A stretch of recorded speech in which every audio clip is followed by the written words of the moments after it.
What's going on this morning, Giant fans? This is Tim with Online Big Blue, and it's finally official. I have wrecked my voice. The poor dog had a bad night last night, so I was up late, and it is now early. So you know what? I thought, why being up this early, why not record a show, record a podcast, get some content out there, because there are things going on in the Giant universe that need to be spoken about. First thing that we want to discuss is the signing from the practice squad of Austin Victor Cruz 2.0 Mack. Oh, the Twitter sphere is just on fire with Mack being elevated to the roster. He played an entire 45 games, started 28 in Ohio State with 79 catches for 1,050 yards and 6 touchdowns. His best season was in 19 when he played in 11 games with a career high of 27 receptions for 361 yards and 3 touchdowns. Wow. This is what we're excited about in the Giant universe? I mean, come on. You know, and I love it because all these guys compare these guys to Victor Cruz. People forget at UMass, Cruz had a pretty good solid career. I mean, he had over 131 catches, 11 touchdowns. He was just under 2,000 yards receiving. He was a first-team, All-Continental Athletic Conference Association receiver for the years 2008 and 2009. Yeah, it's in a small conference, but you know what? He still had more of a resume. And his professional resume with the Giants, if you look at it, even as what he did in training camp, is a lot different than what our old buddy Austin Mack accomplished. So you know what? Yes, it's a guy coming off the practice squad, and that's what we need to take a look at this as. We can't look at this as the guy coming in to save Daniel Jones in the receiving corps. I hope to God he does, but we need some realism. We need to start grounding ourselves in reality, because if we are pinning our hopes on Austin Mack to come in and save the day for the receiving corps, we are worse off as a team than I thought. You know, like I said, I hope he plays extremely well. I really do. I hope he is a superstar. I hope that he proves me wrong and all the haters right. I hope to God he does. I'm not seeing it. I really don't. I mean, he showed talent. He showed consistency. He was the most consistent receiver that we had as an undrafted free agent come in and compete. But I can't put him on the Victor Cruz level. Victor Cruz looked special.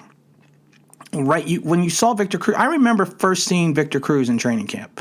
Victor Cruz looked like a special talent. He looked like he was raw, but he looked like he was a special talent at that wide receiver position. I can't say the same thing about Austin Mack because, honestly, I did not see him on a day-to-day basis. But if we're relying on the Austin Mack factor to help resuscitate our passing game, we're in a lot of trouble. And speaking of the passing game, I was flipping through an article that came up about the Giants, about how the Giants are now stressing pocket awareness with Daniel Jones. I'm so damn confused. Those 9 pounds, did they not make him a better quarterback? Does he have to lose those 9 pounds now? Because I remember on YouTube, I remember on Twitter, I remember on Instagram, those 9 pounds, man, that made Daniel Jones the man. He was Superman now. That's my Maximus Decimus Meridius Superman voice. What happened? Now, of course, people point out that the Giants have allowed the most pressures through 5 games, so 97, just edging out the Bengals at 95. But then you take a look at Joe Burrow's stats. A rookie completing 65% of his passes for over 1,100 yards, 6 touchdowns, and only 2 interceptions. Pass rating 89.7. And this is a rookie. I mean, come on. This is a rookie that is completing these passes. What are we supposed to do about Daniel Jones, who's now a second-year veteran, second-year pro? How does a guy come in to the Bengals, and outplay Daniel Jones? You look at 97 pressures to 95, and the stats are totally different. The Bengals have been in some games The offenses look good at times. I have to admit, with the Sunday ticket, I watch the Bengal games. I like the Bengal games. I watch the Brown games. I watch the Jags games. Just because those are some of the teams I like to follow, for uncertain reasons and particular reasons. And I do apologize for all the binging in the background. My phone's going crazy because I'm thinking about doing a live stream on Sunday from a remote location. Working on the details about that because I'm getting pestered by one gentleman, and I promised I'm not going to say who he is, but you know who you are. Stop asking me about live streams. I'm going to do one. Just joking. Not about doing a live stream, but you pestering me. I love all my subscribers.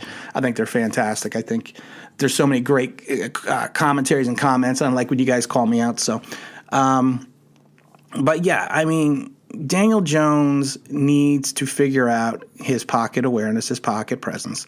We cannot blame this solely on the line because, like I said, if you've got a line as bad as they have in Cincinnati and different results, and the people are going to be like, well, they have A.J. Green. Well, we have Evan Ingram, Golden Tate, and Darius Slayton.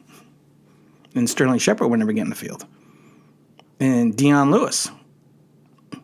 We do not have a horrid receiving core. I've talked about this. We don't. It's not horrid. I would say it's above average for the NFL, as long as we can stay healthy. But now we're going to be well above average with the signing of Austin Mack off the practice squad. Austin Mack to the rescue. I can't wait to see what this happens. I can't wait because this dude, this dude's going to go off for like 11 catches for 220 yards and 5 touchdowns. And people are going to be like, see, we told you. And then the next week he's going to get like 1 catch for -6. And then people are going to hate him. Oh, God. You know what I like? You know what it is? I like to keep an even keel. It could possibly be the rum and the coffee every morning. But you know what? I'm at a Black Rifle, and I am pissed because they're delayed shipping because of everything going on with the weather and the fires and everything else. So I have to drink Dunkin' Donuts coffee. Dunkin' Donuts is not bad coffee, but it's not my Black Rifle. It's not my Gunship or my Silencer Smooths. And they have a new pumpkin blend, which I haven't gotten yet. Which, as you can tell, I'm getting to that point that I need the pumpkin blend. But you know what? We just need to stop worrying about, Daniel Jones needs to stop worrying. And I think that seems to be his problem. He seems to be in my mind, he seems to be thinking too much. And a lot of times I think he's thinking not to make the mistake. Because he's got 31 turnovers in 17 games? He's made a lot of mistakes. But you know what? At this point in time, you've made so many mistakes. What's one more? And I would rather you make an Eli Manning mistake forcing the ball down the field deep than fumbling behind the line of scrimmage or running and fumbling. There was a couple plays last year. I can't remember what game it was. He fumbled going into his slide. I mean, we all should have looked at that for a moment and went, what just happened there? But you know what? It's neither here nor there. So we're not going to bother with poor Daniel Jones anymore. We're also going to talk about Lorenzo Carter real quick. Lorenzo Carter, of course, went out with the horrific Achilles injury. You know what? Everyone focused a lot on, Dak Prescott, what happened to him because of his star power and his level. But you know what? Lorenzo Carter was not a star in the making. I think he was a good player in the making. And I think at this point in time, he is going to be missed on the defense. I know the Giants had looked at Trent Harris and also the guy from Syracuse, Kendall Coleman. I believe they are both in the COVID protocol, and they're going to be working out for the Giants. And we're going to see who they sign and who they don't sign. I know Harris played for the Dolphins, played 11 games, started 3, 22 tackles, had 1 forced fumble, 2 quarterback saves, and half a sack. So, he's familiar with the defense. Coleman was on the, where was he? Coleman was on the Colts practice squad. He was an undrafted free agent, of course, out of Syracuse. He was released sometime I think it was in August. So, it's other guys we're going to be bringing in. The other thing I want to talk about is Leveon Bell. We're not signing him. There's no need to sign him. I don't even think he would want to come here. Why would you go to the dysfunction of the Giants after being in the ultra dysfunction of the Jets? I mean, he can go over to Tampa because let's say Leonard Fournette's still nursing a couple injuries. He could go to the Pats He could go to a contender. He's not coming to the Giants. He's not coming to save the Giants. And what is he going to save the Giants from? Instead of us going 1-15, we go, 3-13. I mean, I had this game against Washington penciled in as a win. And you know what? I'm not sure now because both teams are really bad. Both teams have good defenses. Both teams are playing, the Redskins. Washington has a win. We don't. Alex Smith is that crafty veteran that I don't trust because, people are like, well, it's Alex Smith. He hasn't played in years. Yeah, but you know what? And we've said it before, a lot of teams seem to get right against the Giants. And I'm hoping he does not have his get-right comeback game after he subbed in for what's his name? Allen last week. Allen is out. But I think Allen, they're saying if Allen's healthy, he's going to play. I don't think he's going to play. It's definitely going to be Alex Smith. So you know what? I don't like the matchup. I also don't like the fact that the Washington team has a fairly good pass rush.